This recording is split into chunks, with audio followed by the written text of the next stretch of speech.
அன்பானவர்களே, அன்பு வணக்கங்கள். மனிதர்கள் இறந்த பின்பு ஆவி உலகம் என்று ஒன்று இருக்கிறது. அங்கே அவர்களுடைய ஆன்மா மேல் நோக்கி செல்கிறது. இதைதான் முன்காலத்தில் மேல் உலகம், யமலோகம் என்றெல்லாம் பெயரை வைத்து அழைத்தார்கள். அங்கே பூமியில் மனிதர்கள் எப்படி வாழ்கிறார்களோ அதே போல ஆவி உலகில் ஆன்ம உருவில் வாழ்ந்து வருகிறார்கள்.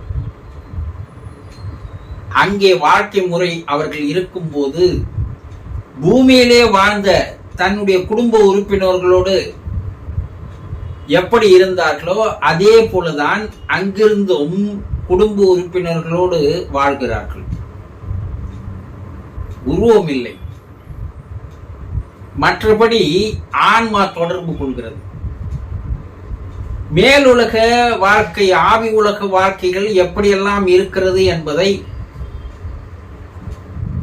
பல்வேறு நாடுகளில் பல்வேறு ஆராய்ச்சிகளின் மூலமாக சில அரிய உண்மைகளை எல்லாம் கண்டுபிடித்து எடுத்து கூறியிருக்கிறார்கள். இதையெல்லாம் நீங்கள் தெரிந்து கொள்ள வேண்டும் என்றால் முதலில் இந்த சேனலை சப்ஸ்கிரைப் பண்ணி தொடர்ந்து நாள்தோறும் வெளிவருகின்ற சேனல்களை பார்த்து வாருங்கள். ஒரு உயர்ந்த ஆன்மீக வாழ்க்கையை வாழலாம், உயர் ஞான கல்வியை பெறலாம். அற்புதமான ஒரு கல்வி. இதை தெரிந்து கொள்வதற்கு இறைவன் உங்களுக்கு ஒரு வாய்ப்பை, சந்தர்ப்பத்தை, சூழ்நிலையை அமைத்து தந்திருக்கிறார். பூமியில் உள்ள எல்லோருக்கும் இந்த வாய்ப்பை இறைவன் தருவதில்லை. கோடியில் ஒருவருக்கு மட்டுமே இது போல வாய்ப்புகளை தருகிறார். அது போன பிறவியில் நீங்கள் செய்த கர்மாக்களுடைய பலனாகும். இதை தவற விட்டு விட்டீர்களேயானால் இந்த உயர்ஞான கல்வி என்பது எங்கேயும் கிடைக்காது. அரியதொரு வாய்ப்பை பயன்படுத்திக் கொள்ளுங்கள். இன்று நாம் என்ன பார்க்க போகிறோம்? ஒரு அன்பர், குருஜி, என்னுடைய தாயார் இறந்து 6 மாதங்கள் ஆகிறது.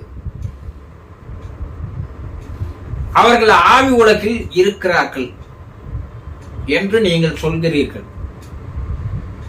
இப்போது நான் நினைப்பதை, எண்ணுவதை எல்லாம் அவர்கள் புரிந்து கொள்வார்களா என்று ஒரு கேள்வி கேட்டிருக்கிறார். இவர் மட்டுமல்ல, தொடர்ந்து நீங்கள் பல்வேறு கேள்விகளை இதே போல் கேட்கிறீர்கள். என்னுடைய மனைவி இறந்து விட்டால் என்னுடைய மனதில் நான் எண்ணுகின்ற எண்ணங்களை, நினைப்புகளை அவள் புரிந்து கொள்வாளா? என்னுடைய கணவர் இறந்து விட்டார், அவர் என்னுடைய மனவேதனையை, மன கஷ்டத்தை, மன துன்பத்தை புரிந்து கொள்வாரா என்று பலர் இப்படி கேட்கிறீர்கள். நீங்க முதல்ல ஒன்னத்தை தெரிஞ்சுக்கணும்.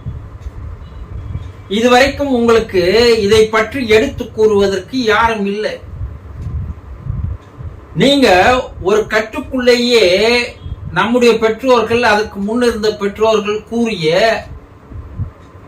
அந்த கருத்துக்களை மட்டுமே உங்கள் மனதில் தேக்கி வைத்துக் கொண்டு மேற்கொண்டு இருக்கின்ற விஷயங்களை நீங்கள் அறிந்து கொள்வதில்லை.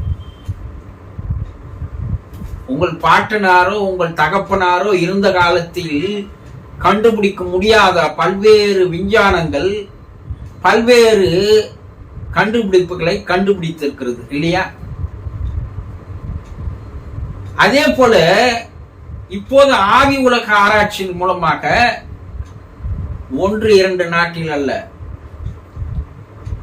பல 100 நாடுகளில் கடந்த 200 ஆண்டுகளாக பல மருத்துவர்கள் பல ஆவி உலக ஆராய்ச்சியாளர்கள், ஆவி உலகத்தோடு தொடர்பு கொண்டு பேசுபவர்கள், இவர்கள் எல்லோரும் கண்டுபிடித்திருக்கின்ற கண்டுபிடிப்புகள் அங்கே இருக்கின்ற ஆன்மாவுக்கும் உங்களுக்கும் தொடர்பு இருந்து கொண்டிருக்கிறது என்பதை கண்டுபிடித்து நிரூபித்து காட்டியிருக்கிறார்கள். அங்கே இருக்கின்ற உயர்நிலை ஆன்மாக்கள் பூமியில் இருக்கின்ற ஆன்மாக்களோடு ஆவிகளோடு தொடர்பு கொண்டு பேசுபவர்களிடம் அங்கே இருக்கவர்கள் தன்னுடைய குடும்பத்தார் மீது பாசமும் அன்பும் நேசமும் பரிவும் வைத்திருக்கிறார்கள். அந்த குடும்பத்தில் இருப்பவர்கள் என்ன நினைக்கிறார்கள், என்ன எண்ணுகிறார்கள், எதை செயலாக்கம் பண்ண வேண்டும் என்று துடிக்கிறார்கள், அவர்களுடைய மனவேதனைகள் என்ன, மன கஷ்டங்கள் என்ன, மனக்கவலைகள் என்ன என்பதையெல்லாம் அவர்கள் புரிந்து கொள்ளுகின்ற அளவுக்கு அந்த ஆன்மாவுக்கு, ஆவிக்கு, ஆத்மாவுக்கு அதீதமான ஆற்றல் இருக்கிறது. ஒரு கணவன் மனைவி ஒருவருக்கு ஒருவர் அன்பு செலுத்தி பாராட்டி ஒருவர் மனதை பூமியிலே வாழும் பொழுது புரிந்து கொள்ளுகின்ற ஆற்றல் இருந்தால், கணவன் மனைவினுடைய மனதிலே என்ன நினைக்கிறாள் என்பதை கணவன் புரிந்து கொள்ளுகின்ற ஆற்றலோ, கணவன் என்ன நினைக்கிறான் என்பதை மனைவி புரிந்து கொள்ளுகின்ற ஆற்றலோ வாழும் பொழுதே இருந்து விட்டால், அவர்கள் ஆவியாகி போன பிற்பாடு கூட அது பல மடங்கு அதிகமாக இருக்கிறது. இதை மைண்ட் ரீடிங் என்று சொல்வார்கள். நீ என்ன நினைக்கிறாயோ அதை நான் தெரிந்து கொண்டேன் என்று சொல்வார்கள். அது கண்ணதாசன் அவர்கள் பாடலாக சொல்லியிருப்பார். நான் பேச நினைப்பதெல்லாம் நீ பேச வேண்டும், நாள்தோறும் பொழுதோடும் உறவாட வேண்டும். த மைண்ட் ரீடிங், மனதை படித்தல் என்பது, அது தாயாக மகனாக இருந்தாலும் சரி, தந்தையாக மகனாக இருந்தாலும் சரி, கணவனாக மனைவியாக இருந்தாலும் சரி, வாழும் பொழுது நாம் இதை புரிந்து கொள்ளுகின்ற ஆற்றல் இருக்குமேயானால், அவர்கள் நம்மை விட்டு ஆவி உலகம் சென்றாலும் கூட நாம் நினைப்பதை அவர்கள் புரிந்து கொள்வார்கள் என்ற உண்மை உங்களுக்கு தெரிய வரும். அதை ஆங்கிலம் என்ன சொல்கிறது, விஞ்ஞானிகள் என்ன சொல்கிறார்கள், டெலிபதி என்று சொல்கிறார்கள், தொலை தூர உணர்தல் என்று சொல்கிறார்கள். எங்கேயோ இருக்கின்ற ஒருவர் நினைப்பதை நாம் தெரிந்து கொள்வது, நாம் நினைப்பதை எங்கேயோ இருக்கின்ற ஒருவர் தெரிந்து கொள்வது. இது சித்தர்கள் தொலை தூர உணர்தல் என்று அக்காலத்திலேயே கண்டுபிடித்து கூறினார்கள். உங்கள் மனதில் ஏற்படுகின்ற எண்ணங்கள், நினைப்புகள் உங்கள் மனதை விட்டு வெளி உலகில் வந்து அதிர்வு அலைகளாக காற்றோடு கலந்து மிக வேகமாக போய் எத்தனை ஆயிரம் மைல்கள் இருந்தாலும் கூட நீங்கள் யாரை நினைக்கிறீர்களோ, யாரை எண்ணுகிறீர்களோ அது அவரிடம் போய் சென்று சேரும். அதை அவர் ரிசீவ் செய்து கொள்கின்ற ஆற்றல் இருக்குமேயானால் உங்களுடைய எண்ணங்களை, நினைப்புகளை அவர்கள் புரிந்து கொள்வார்கள். இப்படிதான் சித்தர்கள் ஒரு மலையிலிருந்து மற்றொரு மலையில் தன்னுடைய எண்ணங்களை அனுப்பினார்கள். கம்பியில்லா தந்தி என்று சொல்கிறோம் இல்லையா? இன்று கைபேசி நாம் அழைத்தால் எந்த நாட்டிற்கும் போகிறது அல்லவா? காற்றில் போகிறது அலைவரிசை. அதே போலதான் மன அலைவரிசையும்.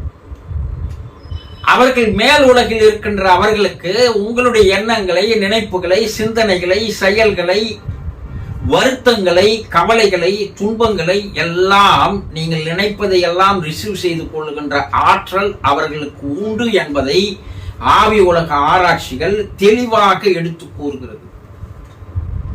ஆனால் நீங்கள் தான் அவர்கள் என்ன நினைக்கிறார்கள் என்பதை புரிந்து கொள்ள முடியாமல் இருக்கிறீர்கள். அவர்கள் எண்ணுகிறார்கள், நினைக்கிறார்கள், உங்களை பற்றி எண்ணுகிறார்கள், உங்களை பற்றி நினைக்கிறார்கள், உங்கள் மீது அக்கறை கொண்டிருக்கிறார்கள், அன்பு காட்டுகிறார்கள், பாராட்டுகிறார்கள், உங்களுக்கு ஆசீர்வாதங்களை தருகிறார்கள். ஆனா அதை நீங்க ரிசீவ் செய்து கொள்ளக்கூடிய ஆற்றல் உங்களுக்கு இல்லை என்பதுதான் உண்மை.